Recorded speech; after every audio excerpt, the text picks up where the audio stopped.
Sol calendar year 2508. In orbit around Aegis 7, in the Cygnus system several million light-years from Earth, the pride of the CEC fleet and the greatest hope for humanity orbits the planet. The massive planet cracker, the USG Ishimura, is preparing to perform its 35th and final planet crack, ending its 62-year career with a bang. But unbeknownst to the many of the crew on board, this planet crack won't be like any other in the ship's history, and will end in the deaths of every soul on board. To understand the Ishimura and its purpose, we need to go back to a time before its building. Earth ventured out into the stars, expanding humanity's empire. Thanks to the invention of the shockpoint drive by Hideki Ishimura in the 23rd century, small ships were able to reach the farthest reaches of space. But the point of this wasn't simply to boldly go and explore. Earth's resources were dwindling at an alarming rate, skyrocketing the need for new sources of vital ores, petroleum, and gases. Life on Earth became strained. Sources of food, power, and other vital needs were sometimes not met. Colonies were established about the Sol system and beyond, but soon they too were bled of resources. Humanity looked to be on the very brink of destruction, a slow and painful death of starvation of resources. This was until 2446, when the Concordance Extraction Corporation made a final leap. Till this point, only small shuttle-type vessels were capable of shockpoint travel. But to save the Earth and its colonies, massive mining ships were needed to perform long-range shockpoint jumps. Thus, the massive United Spacefaring Guild ship Ishimura was built in a dock in orbit around Earth. This vessel would be the first of its class and a pioneer of a new type of mining. Named after the inventor of the revolutionary shockpoint drive, it would be the largest vessel to ever utilize one, meaning it could perform distant mining operations before transporting the materials back to Earth and its colonies. The massive 1.6-kilometer ship would also develop a new method of mining called the scan and catch method. Using an array of multi-spectrum deep core scanners and sensors, it could scan a passing asteroid for vital ores and resources. Then, utilizing an array of powerful gravity tethers, it would literally catch the passing asteroid and pull it in to be mined, smelted, and stored all on board the ship. The ship would then store the processed ore on board before removing any excess material and jettisoning it into space. But its most impressive mining method, and what the ship and subsequent vessels in its class came to be known for, was its planet cracking. Planet cracking was an extensive form of deep mining developed exclusively by the CEC for its planet cracker class vessels. It involved first scanning and scouting out a suitable planet or moon. Afterwards, a colony was established on the planet to prep it for mining. A huge ring-shaped colony, about 1 kilometer in diameter, would be built around the chosen site of the planet crack, usually a spot rich in minerals or valuable ore. Then excavation would be done, digging out the desired chunk of the planet. Large gravity tethers would be constructed on the surface of the dig site. Once this was complete, a planet cracker would be brought into geosynchronous orbit over the dig site. The ship would then use its powerful gravity tethers to pull the chunk from the planet, literally cracking the planet's crust before hoisting it up to the ship to be stripped and smelted down to its valuable components. This method was time-consuming and often rendered the planet uninhabitable, sometimes completely destroying the planet, if not the entire system. Removing large amounts of mass from a planet greatly affects its gravitational field. If done enough times, it could even affect the other planets in the system, throwing off their orbits. Each subsequent crack also produced a massive debris field that would often form a ring of debris around the planet. But the yield was massive, bringing in trillions of tons of mineable material with each planet crack. The first object to be cracked by the Ishimura was Saturn's moon, Titan. It was a massive success, leading to several other cracks on the moon until eventually only the core remained. It yielded huge results, prompting the CEC to build 4 more smaller planet crackers. Seemingly overnight, the resource problem had been all but solved. The resource wars in the colonies fizzled out. The USG Ishimura did seem like it was the savior of humanity. The Ishimura was around 1.6 kilometers long, and roughly 1,500 meters from lower gravity tether stanchions to the top of her ore storage towers. She was split into 9 sections or decks. The bridge was the nerve center of the ship. It featured a massive atrium-style command deck with a massive windscreen and banks of the latest and greatest consoles featuring data streaming from an array of onboard sensors. It also featured the captain's nest, where the commanding officer would keep a 360-degree view of the entire bridge team. Just aft of the bridge section was the ship's central computer core.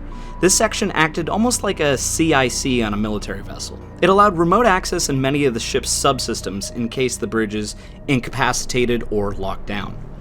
Next was the crew deck. Ishimura was designed for deep space travel, with missions that could last years. To make these missions more manageable, not 100% of the ship's 1,300 souls were actually crew. Many on board were actually dependents of the crew, there to increase the morale on board. Some on board were colonists for the colonies set up for the purpose of prepping a planet for cracking. The crew deck was designed to house residents and crew, featuring the amenities one would expect for recreation and everyday living.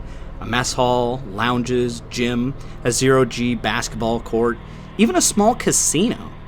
All luxuries to make the black darkness of space seem just a bit more like home on the Ishimura's extensive mission. The engineering deck was the heart of the ship, keeping the ship running and functioning. Here, the ship's army of nearly 200 engineers worked around the clock to keep the ship in functioning order.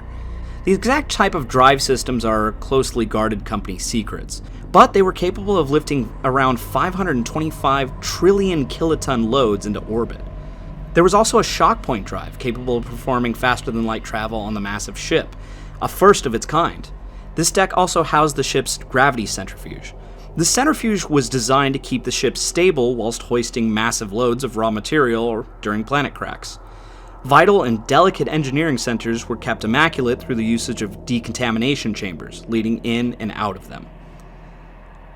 The flight deck is located on the top side of the vessel, around the centerline.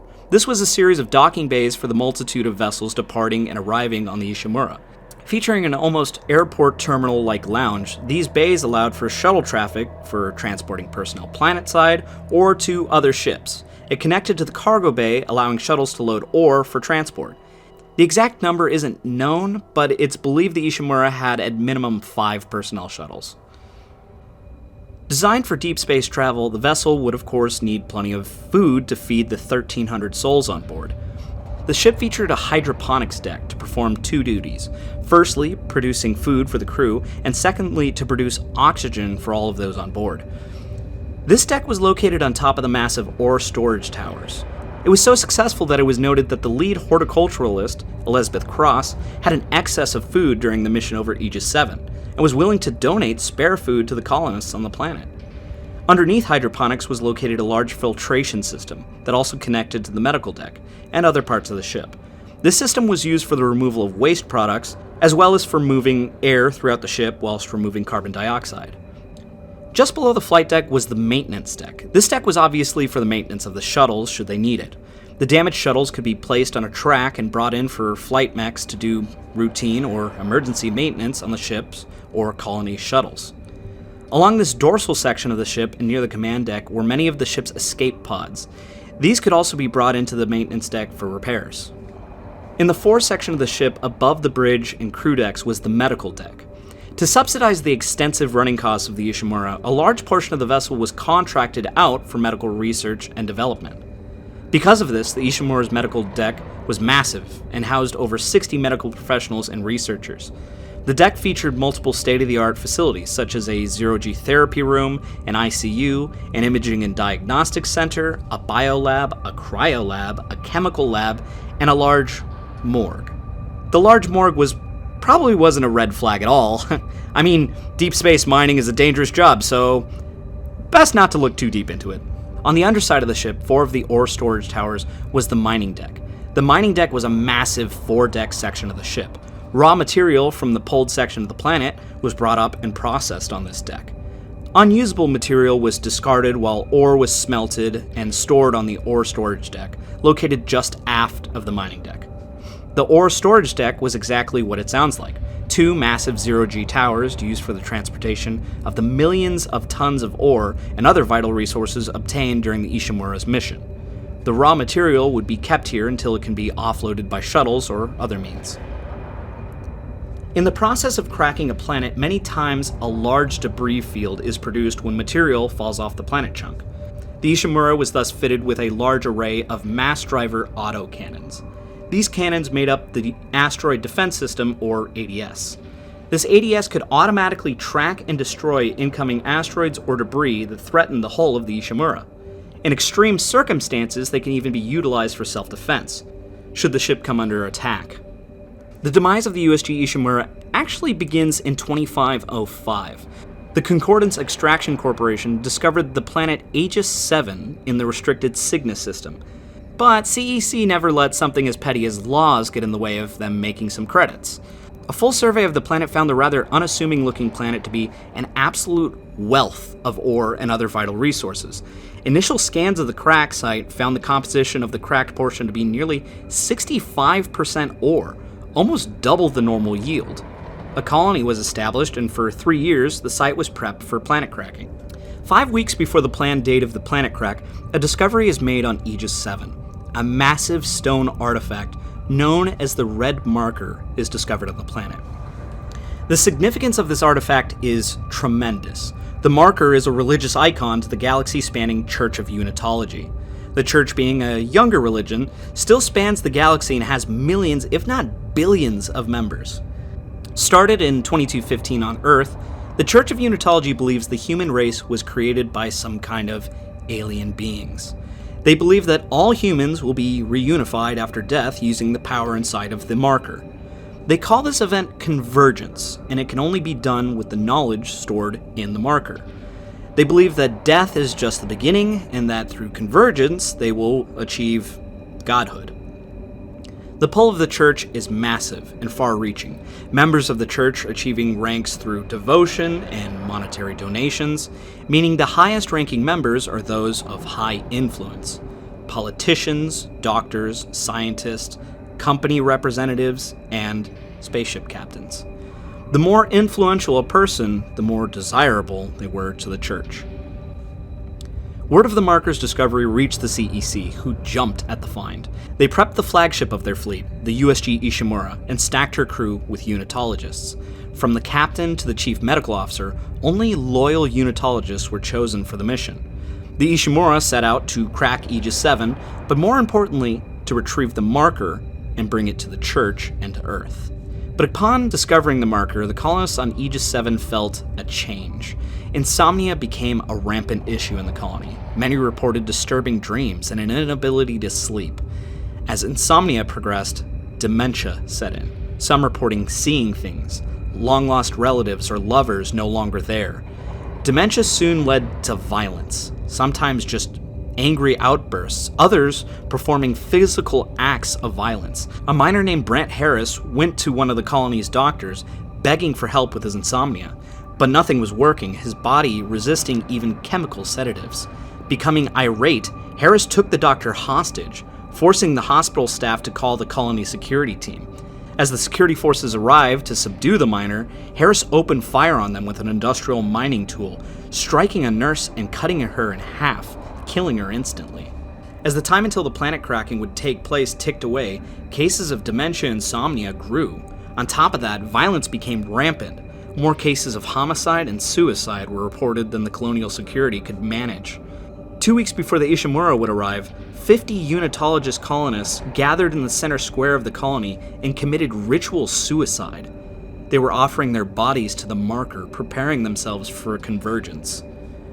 Finally, the Ishimura arrived in system and in orbit of Aegis 7, only to find the colony in complete turmoil. The Ishimura security team brought on board several individuals for detainment and extradition back to the inner colonies to stand trial for homicide.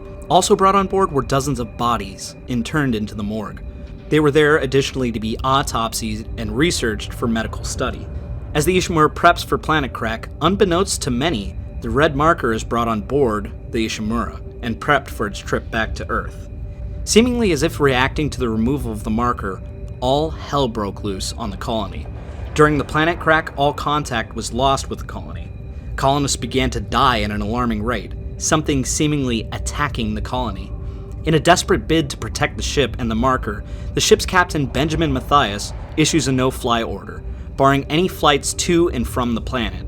Seeing the massive casualties mounting on the planet, the ship's chief security officer, Alyssa Vincent, protests, wanting to take a squad of officers to the planet's surface to investigate, but she was overruled by the captain.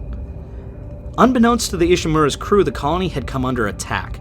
A virus of unknown origin began infecting and changing the deceased colonists. An infection that twisted the body structure and reanimated the dead. It drove them to hunt down and murder others, letting them too become infected. While Matthias was simply trying to save the marker, his actions could very well have saved the ship, had they worked. At this point, the colony was in full-blown chaos. Several individuals loaded up onto shuttles in a bid to escape the doomed colony. Several took off from Aegis 7. One shuttle, shortly after liftoff, crashed back down into the pad. The explosion killed dozens and took out several other shuttles, leaving the rest of the colonists to their doomed fate. 3 shuttles approached the Ishimura, being ordered away by the flight control officer, the captain strictly enforcing the no-fly zone he had established. When the shuttles didn't turn back, the ADS cannons were turned on them. The mass drivers shredded one shuttle, killing all on board. Another shuttle was peppered and impacted into the hull of the ship, but one vessel successfully made it into the Ishimura's hangar. On board was Dig Foreman Colin Barrow, his deceased wife Jennifer Barrow, and unbeknownst to him, an infected colonist, transformed into a creature called an infector. The thing did exactly what it was named for, infecting Colin's wife, who subsequently killed him. The trio of infected colonists then retreated into the ductwork of the Ishimura. The infection of the ship had begun. The first place the infected traveled to was the ship's morgue. Loaded with dead colonists, the necromorphs got to work increasing their numbers. Security teams are sent to the hangar deck to lock down the crashed shuttle, only to find it completely empty, other than some blood trails leading away from it. With a small army of infected now spilling out of the morgue and into other parts of the ship, the unsuspecting crew of the Ishimura were descended upon. Crew performing their daily routine were caught entirely unaware as no alarms were sounded to this point.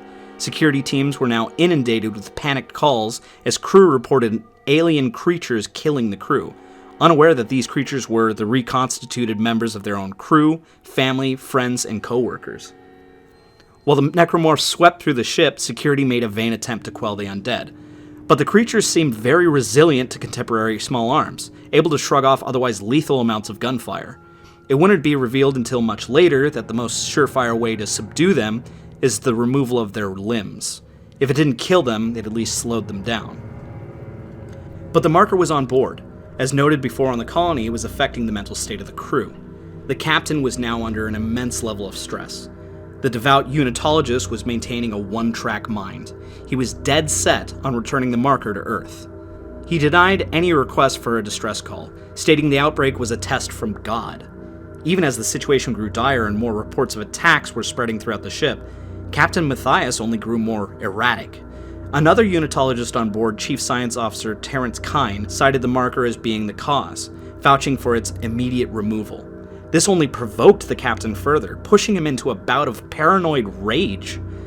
Finally, Dr. Kine declared Captain Matthias unfit for duty and relieved him of command. He ordered the captain restrained so that he could be sedated, but a struggle ensued, ending with the needle of the sedative being jammed through the captain's eye and into his brain, killing him instantly. Whether it was intentional homicide or an accident, Dr. Kine fled the bridge, leaving the bridge team in a state of pandemonium. The crew were slowly but surely being picked off as the army of undead grew with each death of a survivor. Pockets of survivors formed in medical and engineering, ragtag groups forming barricades and last bastions to fight against the necromorphs. All across the ship there were heavy reverberations. All of the ship's 50 deep space escape pods began to launch.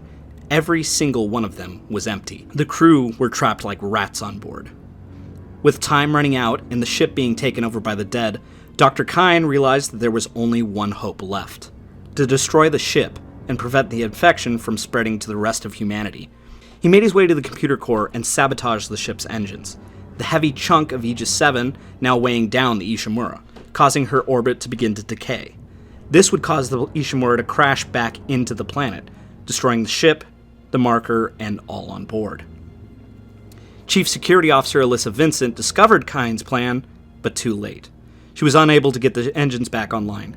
With most of the crew gone, and all hope lost, Vincent sacrificed herself to be able to launch a probe with a distress call on it. This would likely have been the end of the Ishimura. Survivors numbered in the dozens, if not the single digits. The necromorphs were on all decks. Fleshy growths were forming all across the ship. Its orbit decaying, and its systems were failing. But fortunately, or unfortunately, the signal Vincent sent was picked up by a passing shuttle, the USG Kellion. The Kellion was a Zebra Industries shuttle contracted by the CEC. The crew was being sent to investigate the communications blackout on the USG Ishimura.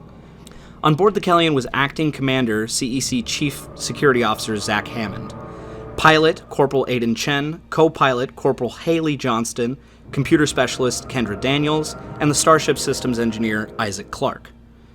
The Kellion attempted to contact the Ishimura to request permission to land, but owing to the communications blackout established by the late Captain Matthias, and the fact that 99% of the crew were reanimated corpses, they received no word back. After the Kellion collided with floating debris, they made an emergency landing in the ship's main hangar bay. Co-pilot Haley Johnston received minor injuries in the crash. But the Kellion would need to be repaired before it could fly off the Ishimura. Hammond decided to lead the group of others into the Ishimura to investigate what was going on, leaving Johnston to work on the Kellion while they were gone. It didn't take long for the group to come under attack by necromorphs, though, catching Corporal Chen off guard and killing him. The group splitting up and running for their lives deeper into the bowels of the ship. Before even having the option to escape the ship, the USG Kellion was attacked by necromorphs while Clark and Johnston were still on board. They attacked the ship's singularity core, causing it to detonate, killing Johnston. Their only way off the ship now destroyed. Chief Hammond was now dead set on getting the Ishimura functioning and finding a way off the ship. The small group got to work, restoring power to areas, removing quarantine lockdowns and lockouts set up by the crew. They repaired the ship's tram systems. Discovering the engines had been sabotaged and their orbit was decaying, they refueled the engines and restarted them. They restarted the ship's centrifuge to keep the tectonic load beneath the ship stable. To keep the hull from being battered to pieces by debris, they restored the ship's ADS system. They even purified the air production system in hydroponics. They finally were ready to repair the ship's communications array, having repaired almost half the ship's systems while under constant attack by the reanimated crew. But the small group had been under the influence of the marker since being on board. It was messing with their minds by now, influencing them. They were starting to see hallucinations and make bad decisions. Chief Hammond encountered the reconstituted corpse of his old shipmate, Corporal Chen, near the bridge. He trapped the reanimated corporal in one of the only functioning escape pods in the ship. Unable to bear seeing his friend in such a state, he launched the pod. Once communications were back online, Daniels made an emergency distress call, which was miraculously almost instantly answered. An Earth Defense Force destroyer United Spacefaring Military, or USM Valor, responded immediately. The ship entered the system near the Ishimura and was on course to intercept the ship. They responded that they had picked up a life pod from the Ishimura and were en route to assist. That life pod was of course the one with the infected Chen inside. Daniels attempted to warn the Valor not to open the pod, but it was of course too late. Necromorphs had killed part of the crew and had attacked the bridge. Out of control, the destroyer collided with the ore storage deck, completely destroying the ship and killing most of the crew had they not been dead already. By this time, Chief Hammond had it. He declared the Ishimura a total loss, and then the mission was now changed to evacuate at all cost. Daniels located a shuttle in the Ishimura's hangar that needed a singularity core. Clark and Hammond decided to board the USM Valor and take the core from the destroyed ship. In doing so, they found that the destroyer was packing a full complement of ammunition, including nuclear ordnance. They were in the Cygnus system to stop or destroy the Ishimura. On top of that, they were attempting to recover the marker for EarthGov. Before recovering the Valor's singularity core, Hammond, still under the effects of the marker, encountered Chen once more. Delirious, he saw Chen as alive and unchanged. Chen attacked Hammond, who was jolted from his dementia, only to throw Chen and himself into the shielding of the core, killing themselves but allowing Clark to grab the core for the shuttle. With the shuttle repaired, the determination was made that the marker needed to be returned to the surface of Aegis 7, the marker seemingly being the source of all the horrors that befell the ship. The last two off the ship were Isaac Clark and Kendra Daniels, with the marker aboard the shuttle. Shortly after, the gravity tethers on the Ishimura failed, dropping the massive several trillion-ton tectonic load onto Aegis 7 below.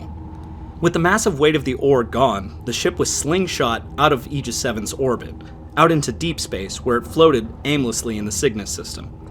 This surely seemed like the final fate of the ship, its entire crew now dead and shambling about the ship.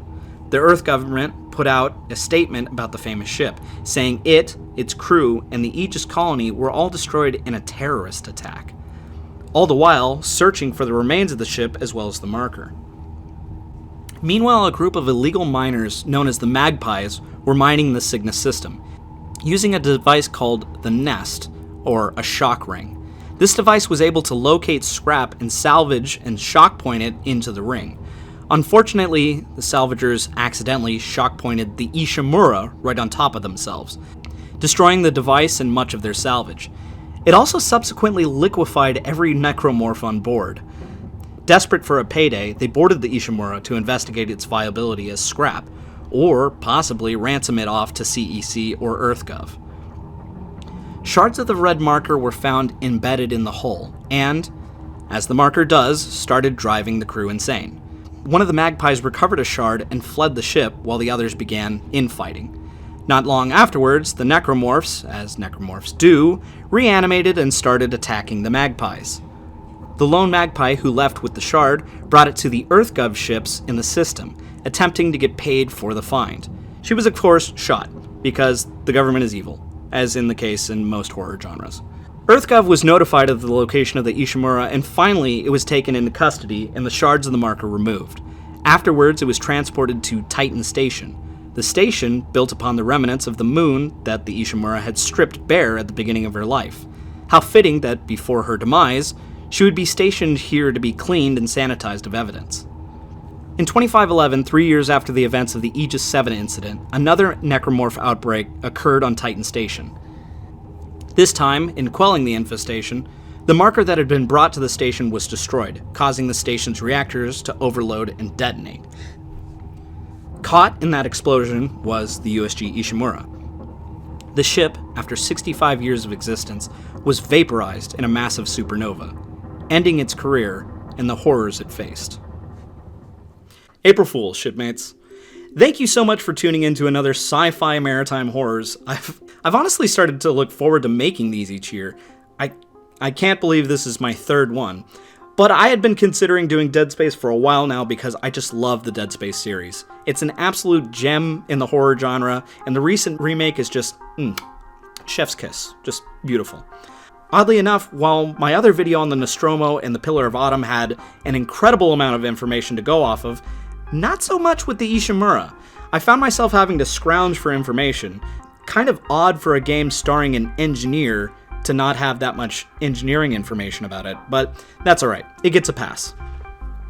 I'd like to thank my patrons, as always. You guys are great. Also, don't forget to check out the links in the description for channel merch. If you want to support the channel artist, that is an excellent way to do so. Do the usual YouTuber stuff of liking, commenting, and subscribing. Only then will you be able to make us whole, shipmates. And fair winds and following seas to you.